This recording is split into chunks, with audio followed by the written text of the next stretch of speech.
அவர்கள் நெடுங்காலம் பாழாய் கிடந்தவைகளை கட்டி பூர்வத்தில் நிர்மூலமானவைகளை எடுப்பித்து தலைமுறை தலைமுறையாய் இடிந்து கிடந்த பாழான பட்டணங்களை புதிதாய் கட்டுவார்கள். ஏசாயா 61:4.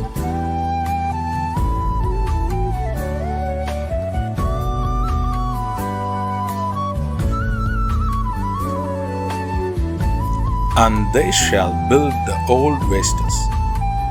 They shall raise up the former desolations, and they shall repair the waste cities, the desolations of many generations.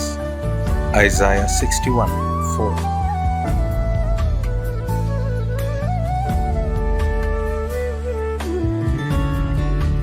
ஆண்டவரும் இரட்சகருமாகிய இயேசு கிறிஸ்துவின் நாமத்தினாலே காட் கூசிஸ் மினிஸ்ட்ரி சார்பாக இணைந்து ஜெபிக்கிற ஊழியர்கள், யூடியூப் சேனல் வாயிலாக செய்தியை கேட்கிற ஊழியர்கள் மற்றும் தேவ பிள்ளைகள் யாவருக்கும் அன்பின் வாழ்த்துக்கள். தேவனாகிய கர்த்தர் இந்த மாதத்திலே நம்மை வெற்றி சிறக்க பண்ணுவார் என்பதை உறுதிப்படுத்துகிறேன். தேவனாகிய கர்த்தருடைய கிருபையினாலே கடந்த 4 மாதங்களை கடந்து வந்திருக்கிறோம். சூழ்நிலைகள் நம்மை எத்தனையோ விதங்களிலே சோர்வுக்குள்படுத்தியிருக்கலாம். ஆனாலும் அவை எல்லாவற்றையும் ஜெயிக்க தேவனாகிய கர்த்தர் கிருபை செய்திருக்கிறார். அவருடைய கிருபையும் சமாதானமும் பாதுகாப்பும் தயவும் கடந்த 4 மாதங்களில் இருந்தது போல இந்த 5வது மாதத்திலேயும் உங்களோடும் உங்கள் குடும்பங்களோடும் உங்கள் ஊழியங்களோடும் இருக்க வேண்டும் என்று ஆசீர்வதிக்கிறேன். தேவனாகிய கர்த்தர் நம்மை கொண்டு இந்த மாதத்திலே பெரிய காரியங்களை செய்வாராக.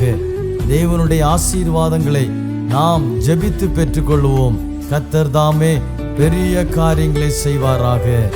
ஆமென்.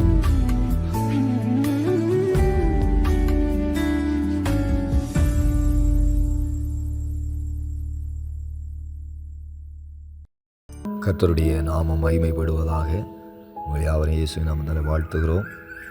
சிறிது நேர தியானத்துக்காக எசேக்கியேல் 34வது அதிகாரம் அதனுடைய 14வது வசனத்தை நாம் தியானிக்கப் போகிறோம்.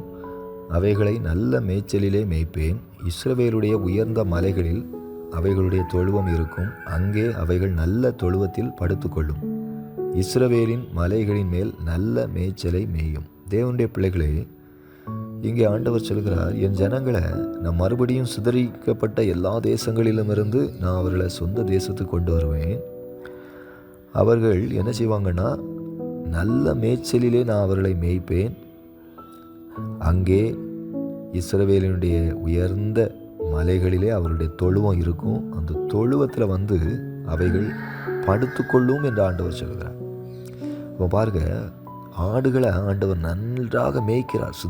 சிதறப்பட்ட ஆடுகள், ஆண்டவரை விட்டு தூரம் போனவங்க மறுபடியும் கர்த்தர் அவர்களை என்ன செய்கிறார், கொண்டு அவைகளை நல்லா மேய்க்கிறார். நல்ல மேய்ச்சல்ல மேய்த்து தொழுவத்தில் கொண்டு அவர்களை படுக்க வைக்கிறார்.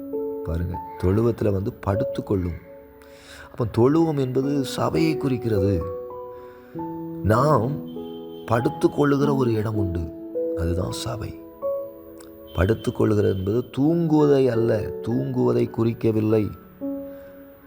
சபை என்பது தொழுவத்திற்கு சமமாய் ஆண்டவர் சொல்கிறார். எங்கே போயோ ஒரு இடத்துல இருந்தோம், எங்கேயோ வாழ்ந்து கொண்டு இருந்தோம், ஆண்டவரை விட்டு தூரமாக இருந்தோம், சபைக்கே நம்ம வந்தது கிடையாது. ஆனால் ஆண்டவர் நம்ம என்ன செய்தார், அழகாக நடத்தி இன்றைக்கு சபையில் கொண்டு வைத்திருக்கிறார். தொழுவம் எதுக்குன்னா, ஆடு மாடுகள் படுக்கிறதுக்காக, ஓய்வெடுப்பதற்காக, இளைப்பாறுவதற்காக.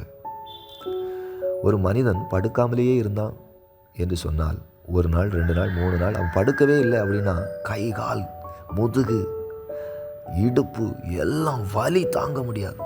அவனால் ஒரு வேலையும் செய்ய முடியாது. உடம்பே சோர்ந்து போகும்.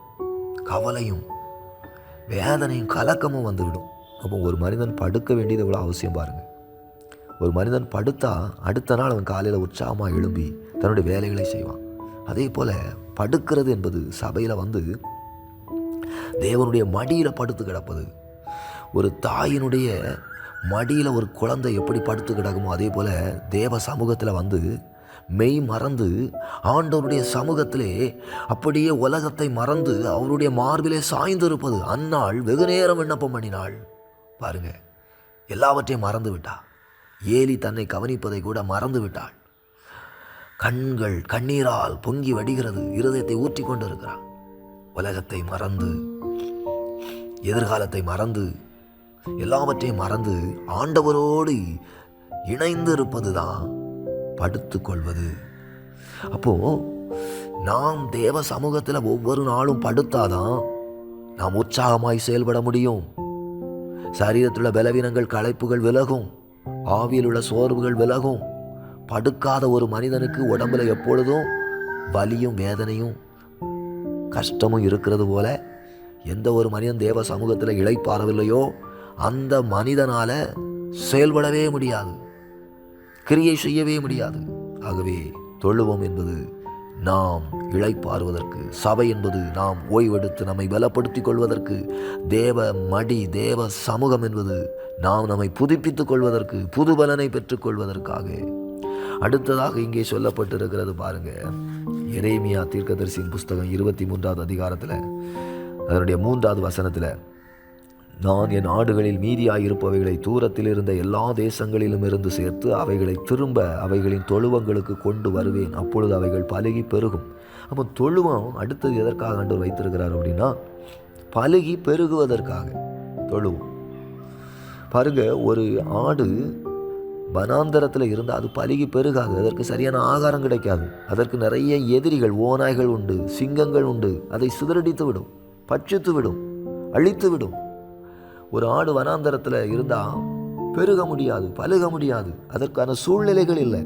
ஒரு ஆடு பெருக வேண்டுமானால், பலுக வேண்டுமானால், விருத்தி அடைய வேண்டுமானால், வளர வேண்டுமானால் அது தொழுவத்துக்குள்ள வந்தால் தான் முடியும். தொழுவத்துக்குள்ள நான் கொண்டு வருவேன், அப்பொழுது அவைகள் பலுகி பெருகும். பாருங்க, ஒரு ஆரஞ்சு மரமாக இருக்கலாம்.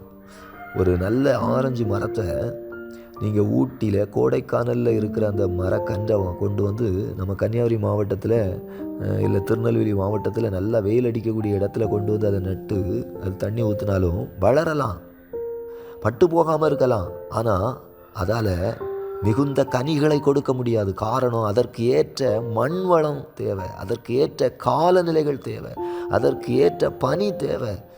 ஒரு மரம் எல்லா இடத்துலையும் வைத்தாலும் எல்லா மரங்களும் வளராது, அதற்கேற்ற சூழ்நிலைகள் வேணும். அப்போ தான் அதால் கனி கொடுக்க முடியும், அதால் பலன் கொடுக்க முடியும். அதே போல் ஒரு தேவ பிள்ளையால் பலன் கொடுக்க வேண்டுமானால், ஒரு மனிதனால் ஆசீர்வதிக்கப்பட வேண்டுமானால், ஒரு மனிதன் உயர்த்தப்பட வேண்டுமானால், அவன் தேவ சமூகத்தில் வந்தாதான், அவன் தேவனுடைய பாதத்தில் விழுந்தாதான், அவன் கர்த்தரை தேடி அவருடைய ஆலயத்துக்குள்ளே வந்தாதான் அவனால் பெருக முடியும், அவனால் வளர முடியும், அவனால் ஆசீர்வதிக்கப்பட முடியும். உலகத்தில் இருக்குந்தா ஆசீர்வாதம் வராது. தேவனுடைய பிள்ளையே, தேவ சமூகத்தில் ஆண்டவர் எதற்காக கொண்டு வந்து சேர்க்கிறார் என்றால், நம்மை பெருக வைப்பதற்காக, நம்மை பலுக வைப்பதற்காக, நம்மை ஆசீர்வதிப்பதற்காக. அடுத்ததாக பாருங்க, லூக்கா எழுதின சுவிசேஷம் 13வது அதிகாரம் 15வது வசனத்தில், உங்களில் எவனும் ஒரு ஓய்வு நாளில் தன் எருதையாவது தன் கழுதையாவது தொழுவத்திலிருந்து அவிழ்த்து கொண்டு போய் அதற்கு தண்ணீர் காட்டுகிறது இல்லையா? இந்த கர்த்தர் சொல்லுகிறா பாருங்க, எருதையோ கழுதையோ தொழுவத்திலிருந்து நீங்கள் அவிழ்த்து கொண்டு போய் அதை தண்ணீர் காட்ட மாட்டீங்களா? அப்போது ஒரு கழுதையோ ஒரு எருதோ ஒரு ஆடோ மாடோ எதாக இருக்கலாம், தொழுவத்தில் இருக்குது. அந்த தொழுவத்தில் இருக்கிற அந்த ஆட்டுக்கு மாட்டுக்கு தண்ணீர் காட்ட வேண்டுமானால் அதை என்ன செய்யணுமா? இயேசு சொல்லுகிறா பாருங்க, அதை அவிழ்த்து கொண்டு போய் தண்ணி காட்டுவாங்க. அப்போ தொழுவத்தில் அது எப்படிப்பட்ட நிலைமையில் இருக்கிறது என்றால், கட்டப்பட்ட நிலைமையில் இருக்கிறது. அப்போது கட்டப்பட்ட ஒரு நிலைமையில் இருக்கிறது என்றால், அதை அவிழ்க்கிற ஒரு எஜமான் இருக்கிறார், அதை கட்டுகிற ஒரு எஜமான் இருக்கிறார், அதற்கு தண்ணீர் காட்டுகிற ஒரு எஜமான் இருக்கிறார். சபைக்குள்ள, தொழுவத்துக்குள்ள வருகிற ஒரு ஆடு, ஒரு மாடு சுயமாய் செயல்பட முடியாது. அதை வழிநடத்துகிற ஆண்டவர் இயேசு கிறிஸ்து இருக்கிறார். அப்போ தொழுவத்துக்குள்ள, சபைக்குள்ள ஒரு மனிதன் வந்தால் அவன் சுயம் சாகடிக்கப்படுகிறது, அவனுடைய ஜென்ம சோபங்கள் சாகடிக்கப்படுகிறது, அவன் ஆவியானவரால் கட்டப்படுகிறான், அவன் ஆவியானவரால் நடத்தப்படுகிறான், அவன் ஆவியானவரால் கட்டவிழ்க்கப்படுகிறான். எந்த நேரம் ஆண்டவர் கட்டுகிறாரோ அந்த நேரம் பரிசுத்த ஆவியின் அபிஷேகம் பெற்ற மனிதன் கட்டப்படுவான். எந்த நேரம் அவனை கட்டவிழ்க்கிறாரோ அந்த நேரம் அவன் கட்டவிழ்க்கப்படுவான். எந்த நேரம் அவனை ஆண்டவர் வழி நடத்துகிறாரோ அந்த நேரம் அவன் வழி நடத்தப்படுவான். ஆனால் தொழுவத்துக்கு வெளியே இருக்கிற ஆடுகளை பாருங்க, தொழுவத்துக்கு வெளியே இருக்கிற மிருகங்களை பாருங்க, கட்டுப்பாடு கிடையாது, அதற்கு எஜமான் கிடையாது. அது காட்டு மிருகங்களை போல அலையும், அது காட்டு மிருகங்களுக்கு இரையாகும், அதற்கு நல்ல மேய்ச்சல் கிடைக்காது, அது தான் தோன்றித்தனமாய் தன் இஷ்டப்படி வளரக்கூடியது. ஆனால் தேவ சமூகத்துக்குள்ள வருகிற தேவ பிள்ளைக்கு கட்டுப்பாடு உண்டு. நடத்துகிற மேய்ப்பன் ஆண்டவர் இயேசு நமக்கு உண்டு. நம்மை பாதுகாக்கிறவர், நம்மை போஷிக்கிறவர், நம்மை நல்ல மேய்ச்சல்ல நடத்துகிற ஆண்டவர் இயேசு கிறிஸ்து உண்டு. கடைசியாக பாருங்க, ஏசாயா தீர்க்கதரிசியின் புஸ்தகம் 65வது அதிகாரத்தில் அதனுடைய 10வது வசனத்தில் நம்ம வாசிக்கிறோம், என்னை தேடுகிற என் ஜனத்துக்கு சாரோன் ஆட்டுத் தொழுவமாகவும் ஆகோரின் பள்ளத்தாக்கு மாட்டுக்கிடையாகவும் இருக்கும். அப்போ பாருங்க, என்னை தேடுகிற என் ஜனத்துக்கு சாரோன் ஆட்டு தொழுவமாக இருக்கும். அப்போ ஆட்டு தொழுவம் எப்படிப்பட்ட இடமா இருக்கும்? சாரோன் ஆட்டு தொழுவமாக இருக்கும். பாருங்க, நம்ம ஆட்டு தொழுவம் எப்படி இருக்க வேண்டும் என்று தேவன் விரும்புகிறார். சாரோன் ஆட்டு தொழுவமாக மாறணும். வனாந்தரம் ஆட்டு தொழுவமாக மாறிடக்கூடாது. நம்முடைய சபை சாரோனாக இருக்கணும். நம்முடைய சபை செழிப்பாக இருக்கணும். சாரோன் என்பது புல் வெளி நிறைந்தது. 1 நாளாகமம் 27-29 சாரோனில் மேய்கிற மாடுகள், நல்ல மேய்ச்சல் இருக்கும், நல்ல புல் நிறைந்தது. மத்திய தரைக்கடல் பகுதியில் யோப்பா பட்டணத்துக்கு அருகில் இருக்கு சமவெளி. சாரோன் என்பது சமவெளியை குறிக்கிறது. அது அதிகமாய் பொருட்கள், பசுமையான இடம், மேய்ச்சலுக்கு உகந்த நிலம், பூக்கள், அதே போல ஒலிவ மரங்கள், கிச்சிலி மரங்கள் நிறைந்த ஒரு பகுதி தான் சாரோன். ஆண்டவரை தேடுகிறவர்களுக்கு அந்த சாரோன் பசுமையான நிலப்பரப்பு இருக்கிறது, அந்த பசுமையான மேய்ச்சல் நிறைந்த நிலம் இருக்கிறது, அது ஆட்டு தொழுவமாக மாறிவிடுமா. நீங்கள் நல்லா ஜெபம் பண்ணீங்கன்னா, நீங்கள் நல்லா ஆராதிச்சிங்கன்னா, உங்கள் வாழ்க்கை வனாந்தரமாக இருந்தாலும் ஆண்டவர் சொல்கிறார், என்னை தேடுகிற என் ஜனத்துக்கு சாரோன் பசுமையான புல்வெளி இருக்கிறதே, அந்த பசுமையான சாரோன் புல்வெளி அது ஆட்டு தொழுவமாக மாறும். தேவனுடைய பிள்ளைகளை ஜெபம் பண்ணாமல் போயிட்டீங்கன்னா நம்முடைய சபை இருக்கிறதே வனாந்தரமாக மாறி போயிடும். நம்முடைய சபை என்கிற ஆட்டு தொழுவம் இருக்கிறதே அது பாலை நிலமாய் மாறி போயிடும். ஆனால் ஆண்டவரை முழு இருதயத்தோடு தேடுவோமானால், உத்தம இருதயத்தோடு கர்த்தரை தேடுவோமானால், நம்முடைய சபை வனாந்தரமாய் இருந்தாலும் அது சாரோனை போல மாறும் என்று தேவனாகிய கர்த்தர் சொல்லுகிறார். உங்களுடைய வீடு ஒரு வனாந்தரமாய் இருந்தாலும் நீங்கள் ஆண்டவரை முழு இருதயத்தோடு முழு வலிமையோடு சோர்ந்து போகாமல் இடைவிடாமல் எப்பொழுதும் கர்த்தரை தேடுவீர்களானால் உங்களுடைய வீடு ஒரு பசுமை நிறைந்த மேய்ச்சல் நிறைந்த ஒரு சாரோனாய் மாறும் என்று கர்த்தர் சொல்லுகிறார். ஜெபிப்போமா? ஆண்டவரே, எங்களை தாழ்த்துகிறோம், உங்களுடைய கரத்திலே ஒப்பு கொடுக்கிறோம். ஆண்டவரே, எங்களோடு நீர் பேசினீரே, உங்களுடைய வார்த்தையின்படி எங்களை ஆசீர்வதியும் தொடர்ந்து வழி நடத்தும் காத்துக்கொள்ளும். இயேசுவின் நாமத்தில் ஜெபிக்கிறோம் நல்ல பிதாவே, ஆமென்.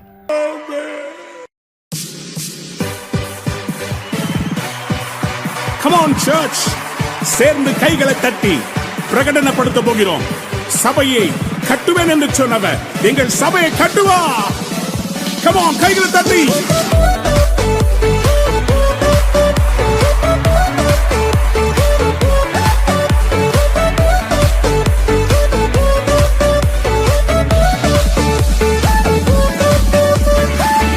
கல்லின் மேல் என் சபையை கட்டுவேன், பாதாளத்தின் வாசல் அதை மேற்கொள்ளாதே. இந்த கல்லின் மேல் என் சபையை கட்டுவேன், பாதாளத்தின் வாசல் அதை மேற்கொள்ளாதே. சபையின் தலைவர் இயேசுவே, மூளைக்கு தலைக்கல் இயேசுவே. சபையின் தலைவர் இயேசுவே, மூளைக்கு தலைக்கல் இயேசுவே. ஹல்லேலூயா, ஹல்லேலூயா, சபைதான் ஜெயிக்குமே. ஹல்லேலூயா, ஹல்லேலூயா, பாதாளம் தோற்குமே.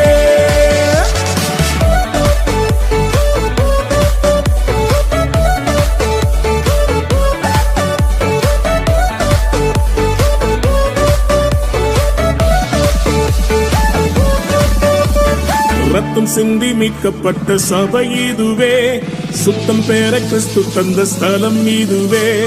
ரத்தம் சிந்தி மீட்கப்பட்ட சபை இதுவே, சுத்தம் பெற கிறிஸ்து தந்த ஸ்தலம் இதுவே. சபைகளில் நிலை நாட்டினி, புது மனிதனாய் என்னை மாற்றினி, வாழ்க்கையை செழிப்பாக்கினி, கிருபையால் உயர்த்தினி. என்னை கிருபையால் உயர்த்தினீர். இந்த கல்லின் மேல் என் சபையை கட்டுவேன், பாதாளத்தின் வாசல் அதை மேற்கொள்ளாதே. இந்த கல்லின் மேல் என் சபையை கட்டுவேன், பாதாளத்தின் வாசல் அதை மேற்கொள்ளாதே.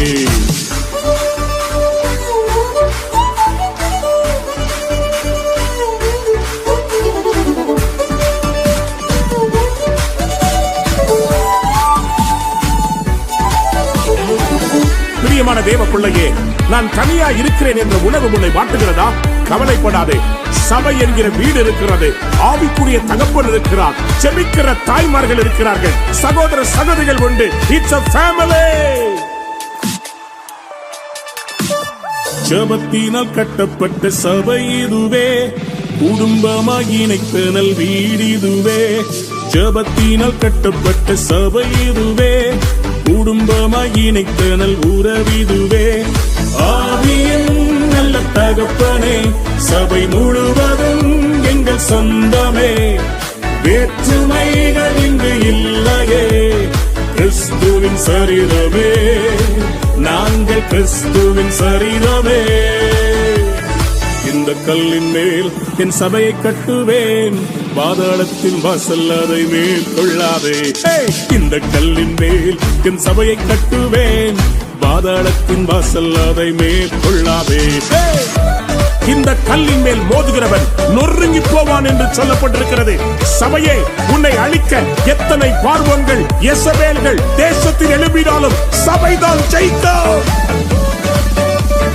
பார்வோனின் வல்லமைகள் முறியச் செய்தீர், யெசபேலின் தந்திரங்கள் அழியச் செய்தீர். பார்வோனின் வல்லமைகள் முறியச் செய்தீர், யெசபேலின் தந்திரங்கள் அழியச் செய்தீர். எழுப்புதல் தரும் அக்கினி எங்கள் ஜெபத்திலே பற்றி எரியுதே, தடைகளை அது தகர்க்குதே. சபைதான் வெல்லுமே, என்றும் சபைதான் வெல்லுமே. இந்த கல்லின் மேல் என் சபையை கட்டுவேன், பாதாளத்தின் வாசல் அதை மேற்கொள்ளாதே. இந்த கல்லின் மேல் என் சபையை கட்டுவேன், பாதாளத்தின் வாசல் அதை மேற்கொள்ளாதே. சபையின் தலைவர் இயேசுவே, மூளைக்கு தலைக்கல் இயேசுவே. சபையின் தலைவர் இயேசுவே, மூளைக்கு தலைக்கல் இயேசுவே.